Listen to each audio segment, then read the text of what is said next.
beltéri ajtó árajánlatkérése ennyire egyszerű.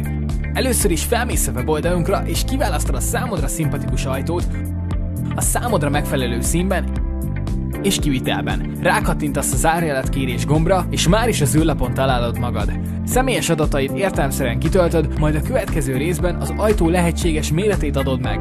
Ne aggódj, nem baj, ha nem mértél pontosan, mert a felmérő és beépítő kollégáink úgyis rá fognak ellenőrizni megrendelés előtt, ha tőlünk kéred a beépítést. Ha többféle méretű ajtót rendelsz, akkor értelemszerűen kitöltöd a következő szakaszt is. Amennyiben beépítést kérsz, kiválasztod, hogy üres falnyílásba kéred, vagy bontással. Saját beépítő csapataink országszerte rendelkezésedre állnak, a megjegyzések rovatban bármi fontosat megírhatsz számunkra. Kiválasztod a számodra legközelebbi olaszszaküzletet, és esetleg fájlt is feltölthetsz, ha fontos az árajánlatkérésed szempontjából. Fogadd el az adatvédelmi nyilatkozatot, és már küldheted is az árajánlatkérésed egyenesen a szaküzleteinkbe, melyre kollégáink 2 munkanapon belül válaszolnak.